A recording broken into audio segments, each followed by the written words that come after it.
माता दी। आज हम सुनपान करेंगे दुर्गा सप्तशती का 9वां और 10वां अध्याय।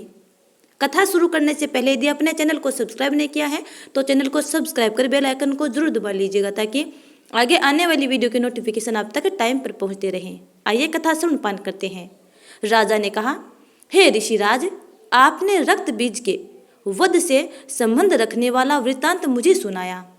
अब मैं रक्त बीज के मरने के पश्चात क्रोध में भरे हुए शुंभ व निशुंभ ने जो कर्म किया वह सुनना चाहता हूँ।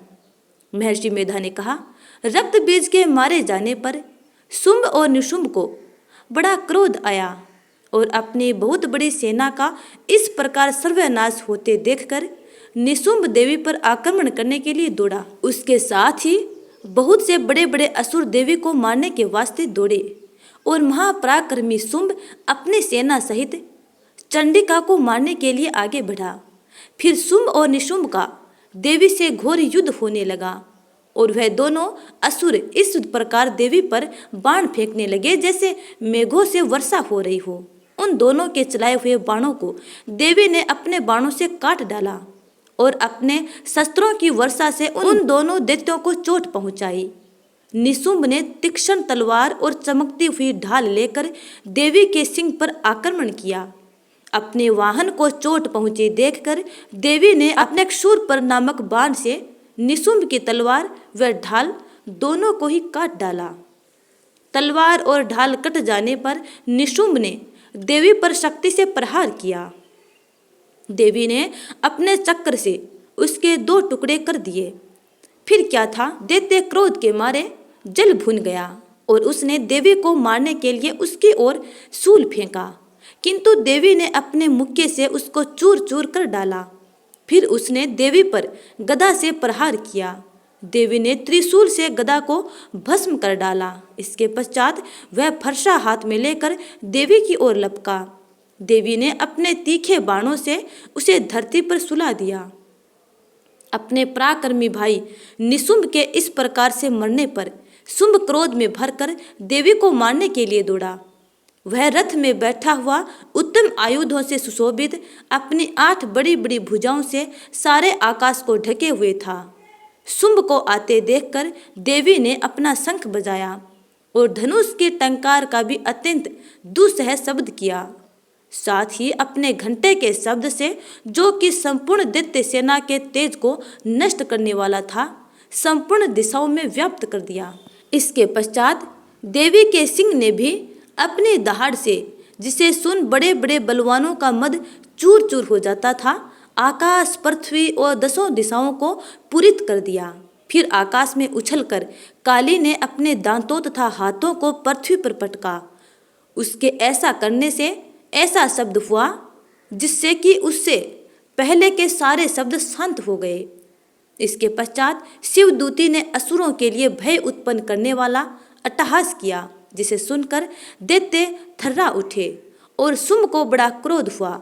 फिर अंबिका ने उसे, अरे दुष्ट, खड़ा रह कहा तो आकाश से भी सभी देवता जय हो बोलकर जयकारा लगाने लगे।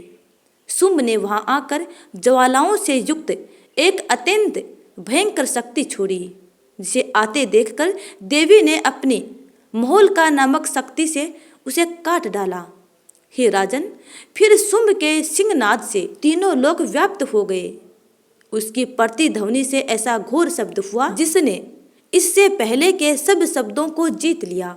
शुंभ के छोड़े बाणों को देवी ने और देवी के छोड़े बाणों को शुंभ ने अपने बाणों से काट सैकड़ों और हजारों टुकड़ों में परिवर्तित कर दिया। इसके पश्चात जब चंडिका ने क्रोध में भर शुंभ को त्रिशूल से मारा तो वह मूर्छित होकर पृथ्वी पर गिर पड़ा।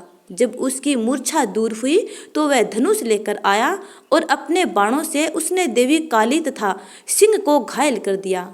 फिर उस राक्षस ने 10,000 भुजाएं धारण करके चक्कर आदि आयुधों से देवी को आच्छादित कर दिया। तब भगवती दुर्गा ने कुपित होकर अपने बाणों से उन चक्रों तथा बाणों को काट डाला। यह देखकर निशुंभ हाथ में गदा लेकर चंडिका को मारने के लिए दौड़ा। उसके आते ही देवी ने तीक्ष्ण धार वाले खंग से उसकी गदा को काट डाला।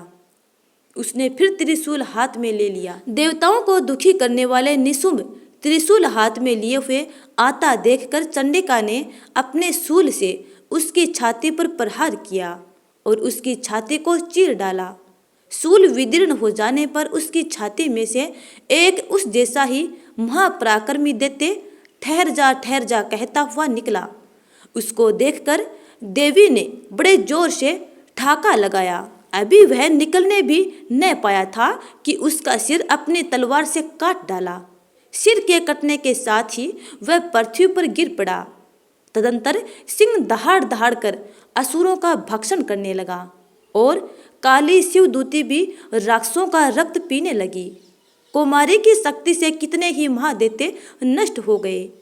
ब्रह्मा जी के कमंडलू के जल से कितने ही असुर समाप्त हो गए। कई दैत्य माहेश्वरी के त्रिशूल से विदीर्ण होकर पृथ्वी पर गिर पड़े और वाराही के प्रहारों से छिन्न भिन्न होकर धराशायी हो गए। वैष्णवी ने भी अपने चक्र से बड़े बड़े महापराक्रमियों का कचमुर निकालकर उन्हें यमलोक भेज दिया और इंद्री से कितने ही महाबली राक्षस टुकड़े टुकड़े हो गए। कई दैत्य मारे गए, कई भाग गए, कितने ही काले शिवदूती और सिंह ने भक्षण कर लिए। महर्षि मेधा ने कहा, हे राजन, अपने प्यारे भाई को मरा हुआ तथा सेना को नष्ट हुई देखकर क्रोध में भरकर दैत्यराज शुंभ कहने लगा, दुष्ट दुर्गे, तू अहंकार से गर्व मत कर, क्योंकि तू दूसरों के बल पर लड़ रही है। देवी ने कहा, हे दुष्ट, देख, मैं तो अकेली ही हूँ। इस संसार में मेरे सिवा दूसरा कौन है? ये सब मेरी शक्तियाँ हैं। देख, ये सब के सब मुझ में प्रविष्ट हो रही हैं। इसके पश्चात ब्रह्माणी आदि सब देवियाँ उस देवी के शरीर में लीन हो गई और देवी अकेली रह गई। तब देवी ने कहा, मैं अपनी ऐश्वर्य शक्ति से अनेक रूपों में यहाँ उपस्थित हुई हूँ। उन सब रूपों को मैंने समेट लिया है। अब अकेली ही यहाँ खड़ी हूँ, तुम भी यहीं ठहरो। महर्षि मेधा ने कहा। तब देवताओं तथा राक्षसों को देखते देखते देवी तथा शुंभ में भयंकर युद्ध होने लगा। अंबिका देवी ने सैकड़ों अस्त्र शस्त्र छोड़े। उधर दैत्यराज ने भी भयंकर अस्त्रों का प्रहार आरंभ कर दिया। देवी के छोड़े हुए सैकड़ों अस्त्रों को दैत्य ने अपने अस्त्रों द्वारा काट डाला। इसी प्रकार शुंभ ने जो अस्त्र छोड़े उनको देवी ने अपने भयंकर हुंकार के द्वारा ही काट डाला। दैत्य ने जब सैकड़ों बाण छोड़कर देवी को ढक दिया तो क्रोध में भरकर देवी ने अपने बाणों से उसका धनुष नष्ट कर डाला। धनुष कट जाने पर दैत्येंद्र ने शक्ति चलाई, लेकिन देवी ने उसे भी काट कर फेंक दिया। फिर दैत्येंद्र चमकती हुई ढाल लेकर देवी की ओर दौड़ा, किंतु जब वह देवी के समीप पहुंचा तो देवी ने अपने तीक्ष्ण बाणों से उसकी चमकने वाली ढाल को भी काट डाला। फिर दैत्येंद्र का घोड़ा मर गया, रथ टूट गया, सारथी मारा गया। तब वह भयंकर मुदगर लेकर देवी पर आक्रमण करने के लिए आगे चला, किंतु देवी ने अपने तीक्ष्ण बाणों से उसके मुदगर को भी काट दिया। इस पर दैत्य ने क्रोध में भरकर देवी की छाती में बड़े जोर से एक मुक्का मारा। दैत्य ने जब देवी को मुक्का मारा तो देवी ने भी उसकी छाती में जोर से एक थप्पड़ मारा। थप्पड़ खाकर पहले तो दैत्य पृथ्वी पर गिर पड़ा, किंतु तुरंत ही वह उठ खड़ा हुआ। फिर वह देवी को पकड़कर आकाश की ओर उछला और वहां जाकर दोनों में युद्ध होने लगा। वह युद्ध ऋषियों और देवताओं को आश्चर्य में डालने वाला था। देवी आकाश में दैत्यों के साथ बहुत देर तक युद्ध करती रही। फिर देवी ने उसे आकाश में घुमाकर पृथ्वी पर गिरा दिया। दुष्टात्मा दैत्य पुनः उठकर देवी को मारने के लिए दौड़ा। तब उसको अपनी ओर आता हुआ देखकर देवी ने उसकी छाती विदीर्ण करके उसको पृथ्वी पर पटक दिया। देवी के त्रिशूल से घायल होने पर उस दैत्य के प्राण पखेरु उड़ गए और उसके मरने पर समुद्र, द्वीप, पर्वत और पृथ्वी सब कांपने लग गए। तदंतर उस दुष्टात्मा के मरने से संपूर्ण जगत प्रसन्न व स्वस्थ हो गया तथा आकाश निर्मल हो गया। पहले जो उत्पात सूचक मेघ और उल्कापात होते थे वह सब शांत हो गए। उसके मारे जाने पर नदियां अपने ठीक मार्ग में बहने लगी। संपूर्ण देवताओं का हृदय हर्ष से भर गया और गंधर्वियां सुंदर गान गाने लगी। गंधर्व बाजे बजाने लगे और अप्सराएं नाचने लगी। पवित्र वायु बहने लगी, सूर्य की कांति स्वच्छ हो गई।